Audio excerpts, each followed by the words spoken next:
ओं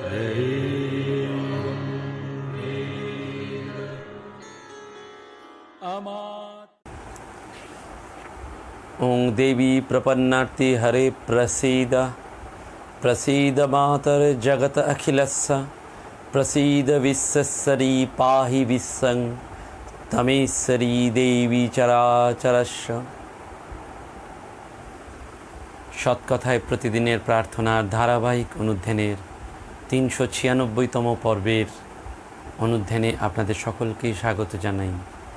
সকালের এই অনুষ্ঠান আমাদের ৩৯৬তম দিনে পদার্পণ করল ভগবান শ্রীরামকৃষ্ণদেব যুগজননী মহামায়া জগজ্জননী শ্রী শ্রী মা সারদা দেবী এবং ক্রান্তদর্শী প্রফেট স্বামী বিবেকানন্দের অসীম কৃপায় এবং আশীর্বাদে আজ আমরা দেবী গন্ধেশ্বরী মায়ের কথা স্মরণ মনন করব।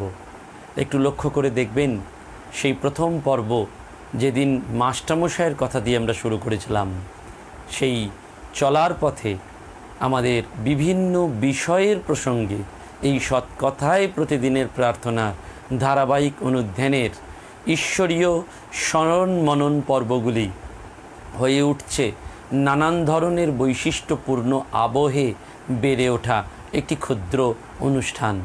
এই অনুষ্ঠান আপনাদের আশা করি ভালো লাগছে, এইটুকু নিবেদন জানিয়ে যদি কেউ যোগাযোগ করতে চান তারা আমার সাথে প্রাণারাম চ্যানেলের মাধ্যমে, যখন এই অনুষ্ঠানের শিরোনাম ক্যাপশন সং হয় তখন পবিত্রবাবুর নাম্বারটি স্ক্রিনে ভিজিবল হয়, তার মাধ্যমে যোগাযোগ করতে পারেন।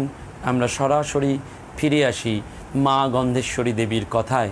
মাকে আভূমি লুণ্ঠিত প্রণতি জানিয়ে আমরা শুরু করছি দেবী গন্ধেশ্বরী মায়ের পুণ্য উপাখ্যান কথা। আমরা জানি যে মা দুর্গার আরেকটি রূপ হচ্ছেন মাতা গন্ধেশ্বরী। তিনি দেবী দুর্গা চণ্ডীর একটি বিশেষ রূপ। গন্ধাসুরকে নিধন করে দেবী গন্ধেশ্বরী নামে পূজিতা বা বিবিতা হন। গন্ধবণিক সম্প্রদায়ের কুল অধিষ্ঠাত্রী এই দেবী হলেন মাতা গন্ধেশ্বরী। গন্ধবণিকগণ দেবী গন্ধেশ্বরীকে ধনসম্পদ দায়িনী এবং বিপদে রক্ষাকর্ত্রী হিসাবে আরাধনা করেন। প্রতি বছর বৈশাখী পূর্ণিমাতে বাংলাদেশের প্রায় প্রত্যেক গন্ধবণিকের বাড়িতে দেবী গন্ধেশ্বরীর ষোড়শ উপচারে পূজা হয়। আমরা গন্ধেশ্বরী সুইটস দেখতে পাই, গন্ধেশ্বরী বস্ত্রালয় দেখতে পাই, মা গন্ধেশ্বরী ভাণ্ডার দেখতে পারি। তখনই আমাদের মনে হয়, এবং কখনো কখনো রাস্তাঘাটে চলার পথে শুনতে পাই ঢাকের বাদ্যি, কাঁসর, ঘণ্টা, কি পুজো হচ্ছে? গন্ধেশ্বরী মায়ের পুজো হচ্ছে। আমরা তখন বুঝতে পারি না কেন এই গন্ধেশ্বরী পুজো। গন্ধাসুরকে যিনি বধ করলেন, মা দুর্গার চণ্ডীর অন্যতম রূপ। আসলে ভারতবর্ষ কেন, এই হিন্দু ধর্মের দেবদেবীদের আমরা বলি ৩৩ কোটি, কিন্তু প্রতিটি এই দেবদেবীর রূপকল্প সামাজিক, অর্থনৈতিক এবং ধর্মীয়ভাবে এত পরিপুষ্ট যে আমাদের হৃদয়কে যেমন দৃঢ় করে, তেমনি আধ্যাত্মিক দিক থেকে একটা গভীর চেতনাকেও জাগ্রত করে। এই গন্ধেশ্বরী দেবীর পুজো ষোড়শোপচারে যেমন হয়, তেমনি কোথাও মূর্তিতে, কোথাও পটে বা কোথাও ঘটে হয়, এবং সর্বত্রই ঘট স্থাপন করে মায়ের সামনে তুলাদণ্ড, বাটখারা রেখে মা দুর্গার মন্ত্রে মাতা গন্ধেশ্বরীর আরাধনা হয়। এবং গন্ধেশ্বরী পুজোর দিন গন্ধবণিক সম্প্রদায়ের কেউ ব্যবসা বাণিজ্য করেন না। এই মা গন্ধেশ্বরী তিনি কেমন দেখতে? তিনি সিংহবাহিনী, তিনি চতুর্ভুজা, তার 4 হস্তে থাকছে শঙ্খ, চক্র, ধনুক এবং স্বর।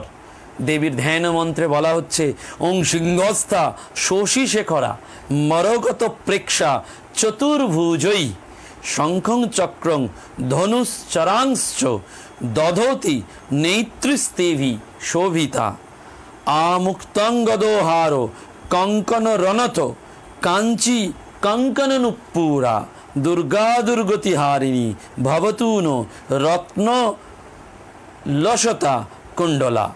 অর্থাৎ সিংহের ওপর তিনি আসন তাঁর ললাটে কলাযুক্ত চক্র, মরকতের ন্যায় প্রভাযুক্ত, 4 হস্তে শঙ্খ চক্র ধনু এবং স্বরধারিণী, ত্রিনয়নী, মুক্তাখচিত অঙ্গদ, হার কঙ্কন, অর্থাৎ দেবীর রূপ লাবণ্যের কথা বর্ণনা করা হচ্ছে। এই দেবী আসলে সেই সিংহবাহিনী মায়ের কথা। সেই জন্য দেবীর বর্ণনায় দুর্গা, চণ্ডী এবং লক্ষ্মীর মিশ্রিত রূপ রয়েছে। গন্ধেশ্বরী দুর্গারই চতুর্ভুজ রূপ। মা দুর্গা তো দশভুজা, মা গন্ধেশ্বরীর হচ্ছে চতুর্ভুজ রূপ। তার ধ্যান মন্ত্রেই সেই জন্য বলা হয়েছে দুর্গা দুর্গতিহারিণী। দুর্গা কে? বারবার বলছেন, যাওয়ার পথে দুর্গা দুর্গা বলে যে বা বেরোয়, শূলপাণি শূল হস্তে রক্ষা করেন তাই। সেই লক্ষ্মীও আবার কি তপ্ত কাঞ্চন বর্ণা, আর গন্ধেশ্বরী তিনি মরকতের ন্যায় প্রভাযুক্ত। তপ্ত কাঞ্চন এবং মরকত মানে মণি, সেটি একই বর্ণের। সেজন্য বণিকদের যেমন ধনদায়িনী লক্ষ্মীকে প্রয়োজন, তেমনই প্রয়োজন দুর্গতি হারিণী দুর্গাকে। কারণ দুর্গা যদি রক্ষা না করেন তাহলে হবে না, আবার ধন যদি না আসে তাহলে ব্যবসা বাণিজ্য হবে না, সেই ব্যালেন্স। সেই জন্য এই দুই দেবীর মিশ্রিত রূপ বণিকদের কাছে সমাদৃত। এবং দেবীর ধ্যানে দেবীকে শশী শেখরা বলা হয়েছে। শশী বা চন্দ্র হলেন বৈশ্য জাতির অধিপতি, সেই জন্য বলা হয় চন্দ্র বৈশ্যে, অর্থাৎ এই দেবী বৈশ্য প্রধানা, তিনি বৈশ্যদের অধিষ্ঠাত্রী দেবী। এবং এই দেবীর বাহন হচ্ছেন সিংহ। কেন না, একটি মতে বলা হয়েছে যেহেতু দেবী গন্ধেশ্বরী দেবী দুর্গারই একটি রূপ, সেজন্য তার বাহনও সিংহ। এবং অপর মতে সংস্কৃতের একটি প্রবচন স্মরণ করা হচ্ছে দেবী সম্পর্কে। সেখানে বলা হয়েছে উদ্যোগিনং পুরুষ সিংহ মুপতৈ লক্ষ্মীর দেবেন দেবমিতি কা পুরুষা বদন্তি। অর্থাৎ উদ্যোগী যারা তাদেরই লক্ষ্মী লাভ হয়, যারা উদ্যোগী নন, লেজি অলস, তাদের হয় না। সেই জন্য সিংহ হচ্ছেন প্রতীক। সিংহের মতন উদ্যম, সিংহের মতন চেষ্টা কোনো প্রাণীকুলে দেখতে পাওয়া যায় না, বীর বিক্রমের। সেই জন্যেই এই চেষ্টা, উদ্যম, এই ভাবগুলোকে আনার জন্যে গন্ধবণিক যারা সম্প্রদায় ব্যবসার কাজে, এই ভাবগুলোকে আনার জন্যে এই দেবীর কথা স্মরণ করা হয়েছে এরকম রূপকল্পে।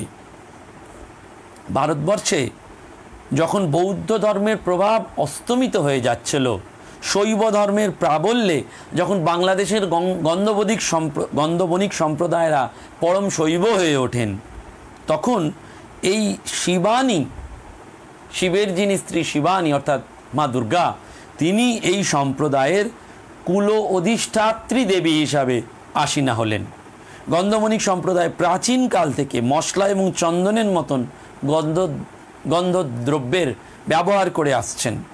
তাই সেই সময় শ্রেষ্ঠ সমুদ্রযাত্রী বণিকদের এই ব্যবসা ছিল মশলা, চন্দনকাঠ, শঙ্খ, মুক্ত, স্বর্ণ এলাচ, কুমকুম, মৃগনাভি, এবং সেই জন্য এই আমদানি রপ্তানি করতেন গন্ধযুক্ত বলেই তাদের গন্ধবণিক বলা হয়। যেমন সওদাগর, শ্রীমন্ত সওদাগর, চাঁদ সওদাগর, তারা মহামায়া চণ্ডী শ্রীমন্তকে নানান অনুগ্রহ করে কালীদহে তাকে কমলকামিনী মূর্তিতে দর্শন দেন এবং শৈব গন্ধবণিকরা দেবীর পরম ভক্ত হয়ে যান। পরবর্তীকালে কবি কঙ্কন মুকুন্দরাম তিনিও স্বপ্নাদেশ পান এবং চণ্ডীমঙ্গল কাব্যে এই গন্ধবণিকদের যে দেবী গন্ধেশ্বরীর কথা উল্লেখ করেছেন এবং শ্রীমন্তের সময় থেকেই ভগবতী গন্ধেশ্বরী নামে গন্ধবণিক সম্প্রদায়ের কুল অধিষ্ঠাত্রী দেবী রূপে ইনি পূজিতা। চাঁদ সওদাগরের জীবনের একটি ঘটনা আমরা পুরাণ থেকে পাই।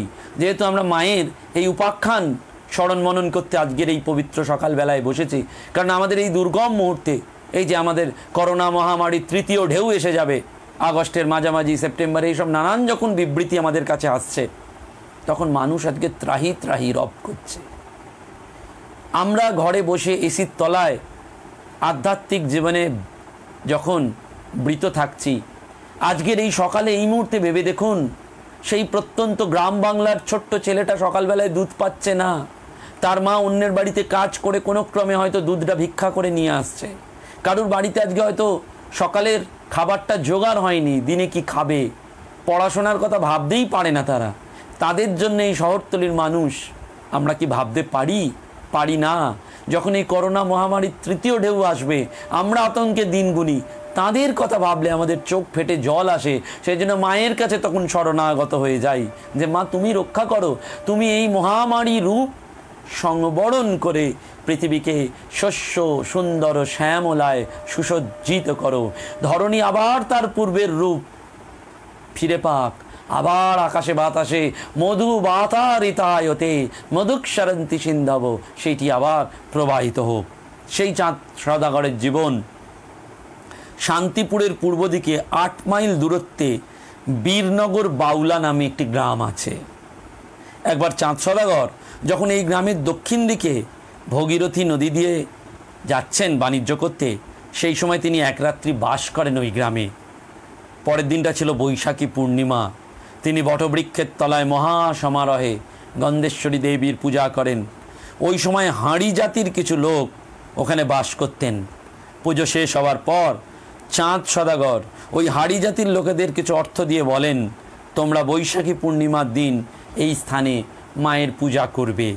সেই থেকেই হাঁড়িয়া চণ্ডী মায়ের পুজো বলে তারা সেখানে পূজা করেন। প্রথমে হাঁড়িরা পুজো করতেন, পরে রাজার পূজা হয় এবং পরবর্তীকালে সাধারণ লোক অর্থাৎ সর্বসাধারণের পূজার মধ্যে এই গন্ধেশ্বরী দেবীর পূজা অর্চনা চলে এসেছে। এই গন্ধেশ্বরী দেবীর আবির্ভাবের কাহিনীটি শাস্ত্র আমাদের কি বলে? মহানন্দীশ্বর পুরাণ, আমাদের তো অজস্র পুরাণ, সেই পুরাণের একটি অন্যতম পুরাণ হচ্ছে মহানন্দীশ্বর পুরাণ। সেই পুরাণের গান্ধিক কল্পবল্লীতে দেবী গন্ধেশ্বরীর আবির্ভাব বৃত্তান্ত বলা হয়েছে। কীরকম বলছেন? মদ্র দেশে দুর্মদ নামে এক ক্ষত্রিয় বাস করতেন। তিনি নলিনী নামে এক বৈশ্য কন্যাকে বিবাহ করেন। তাদের সুভূতি নামে এক পুত্র জন্মায়। সুভূতি মাতামহের বাড়িতে থেকে বার্তা শাস্ত্র এবং যুদ্ধবিদ্যা শিক্ষালাভ করে এই দুই বিদ্যায় পারদর্শী হয়ে ওঠেন। একদিন মাতামহের অনুমতি নিয়ে তিনি হিরণ্যপুর নগরে বাণিজ্য করতে যান।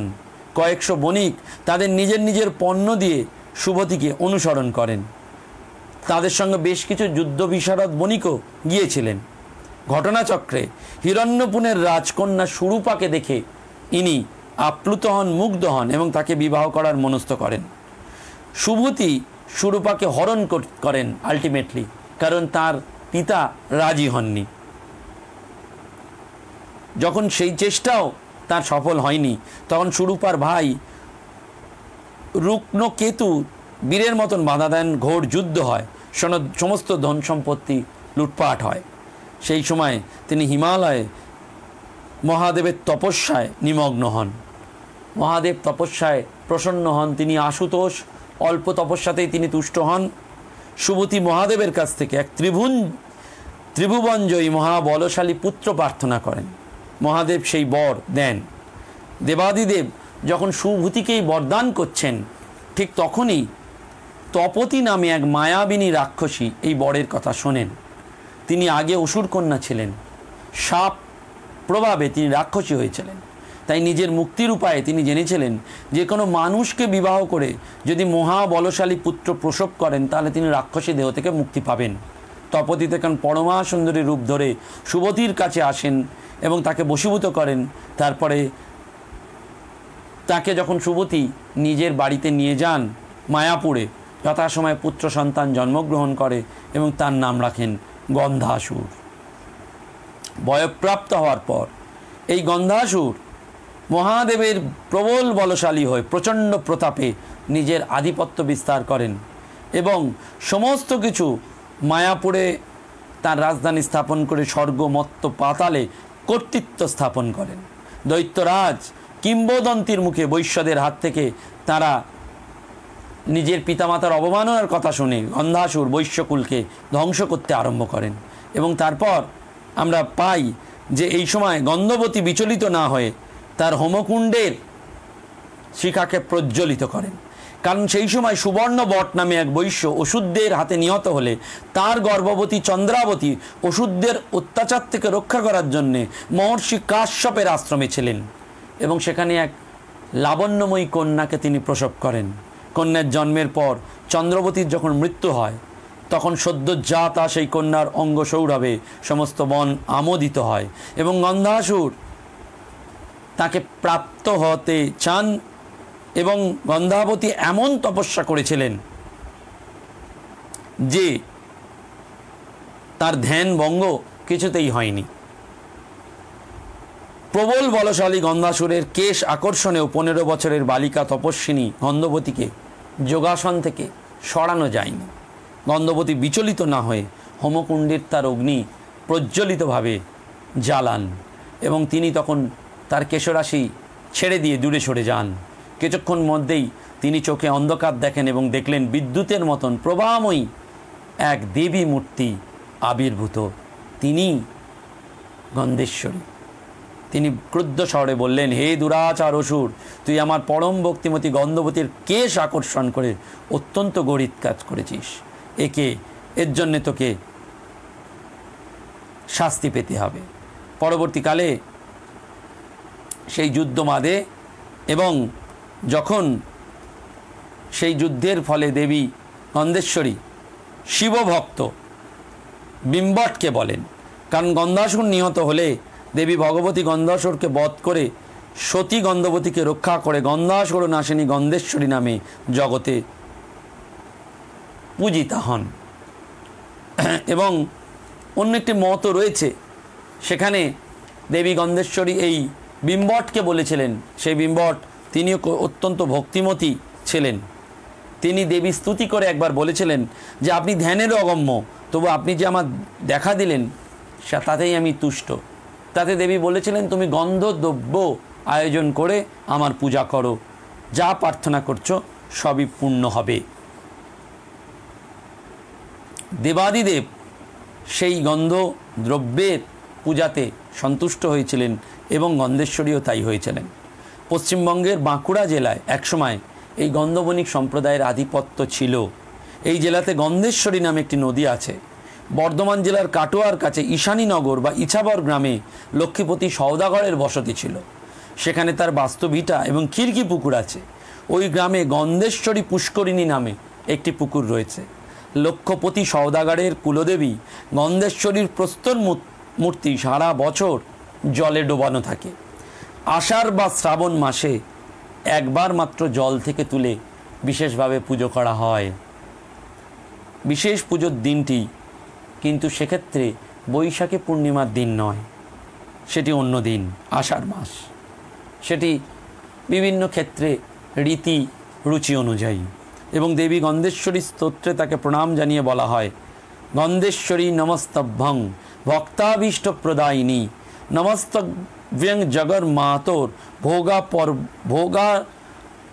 বর্গ সাধিকে গন্ধেশ্বরী তাং প্রণমানি ভক্তা প্রায়স্য পুত্রাং শরণাগতাংস্তে। অর্থাৎ ভক্তের অভীষ্ট প্রদায়িনী হে গন্ধেশ্বরী দেবী, আপনাকে প্রণাম। হে ভোগাপর্গদাত্রী জগদম্বে, আপনাকে নমস্কার। হে মাতা গন্ধেশ্বরী, আপনাকে ভক্তি সহকারে প্রণাম করছি। আপনি শরণাগত পুত্রকে রক্ষা করুন। ওই যে শরণাগতের কথা আমরা আলোচনা করছি, সেইটি। দেবী গন্ধেশ্বরীর যে পটমূর্তি আমরা দেখি, চতুর্ভুজা দেবী সিংহাসুরা হয়ে গন্ধাসুরকে বধ করছেন। গন্ধাসুর সিংহের পদতলে শায়িত, করজোড়ে প্রার্থনার ভঙ্গিতে তিনি উপবিষ্ট। দেবীর এক হাতে শঙ্খ, এক হাতে ত্রিশূল, যাতে বিদ্ধ গন্ধাসুর। অন্য দুই হাতে দেবী বর এবং অভয় দিচ্ছেন। আর দেবীর ধ্যানমূর্তিতে বলা হচ্ছে দেবীর 4 হাতে রয়েছে শঙ্খ, চক্র, ধনুক এবং স্বর। বাংলাদেশের 3 জায়গায় গন্ধেশ্বরী মন্দির আছে এবং সেই সব জায়গার মূর্তিও এক নয়। নবদ্বীপে একটি গন্ধেশ্বরীর মৃন্ময়ী মূর্তি আছে। সেখানে দেবীর এক হাতে শঙ্খ, অন্য হাতে পুষ্প, অন্য 2 হাতে দেবী বর এবং অভয় দান করছেন। কলকাতার চোরাবাগান অঞ্চলে গন্ধেশ্বরী দেবীর মূর্তিতে যেটি রয়েছে সেটি অষ্টধাতু নির্মিত। সে মূর্তির সঙ্গে গন্ধাসুরকে দেখা যায় দেবী ত্রিশূলে বদ্ধ, সিংহের পদতলে শায়িত। এই মূর্তির পার্থক্য থাকলেও গন্ধেশ্বরী পুজোর দিন বাংলাদেশের কোথাও কোথাও পদ্মাসনা অতসী পুষ্পবর্ণা চতুর্ভুজা মূর্তি, কোথাও বা দশভুজা সিংহবাহিনী মূর্তির পুজো করা হয় বা গণেশ মূর্তিকেও পুজো করানো হয়। হুগলি জেলার বৈদ্যবাটি অঞ্চলে সিদ্ধেশ্বরী কালীবাড়ি ট্রাস্ট গন্ধেশ্বরী পুজোর দিনে গন্ধেশ্বরীর মূর্তি এনে পুজো করেন। স্থানীয় এবং শেওড়াফুলি শ্রীরামপুরের অঞ্চলের বাসিন্দারাও এটি করে থাকেন। সর্বত্র আমাদের হাওড়াতেও আমরা দেখতে পাই। অর্থাৎ এই দেবী পূজার মধ্যে দিয়ে আমাদের সেই মা দুর্গার কথা মনে পড়ে যায়। আমরা সৎ কথায় প্রতিদিনের প্রার্থনায় যেমন তমলুকের বর্গভীমান মার কথা স্মরণ করেছি, তেমনি এই গন্ধেশ্বরী মাকেও আমরা স্মরণ করলাম, তার ইতিহাস জেনে নিলাম, শুধুমাত্র জানার জন্যে নয়। অর্থাৎ সর্বত্রই সেই এক, নানান রূপে নানান দৃষ্টিকোণ থেকেও পূজিতা হলেও সেই জগতে একই শক্তি কাজ করছে।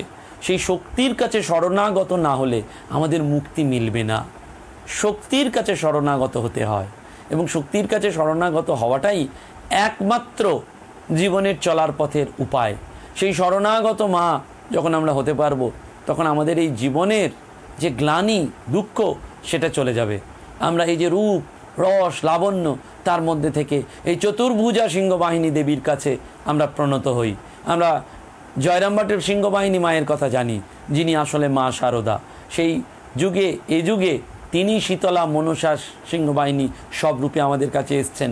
আমাদের বিশ্বাস মা গন্ধেশ্বরী রূপেও আমাদের মধ্যে বিরাজিত, কারণ সেই একই শক্তি।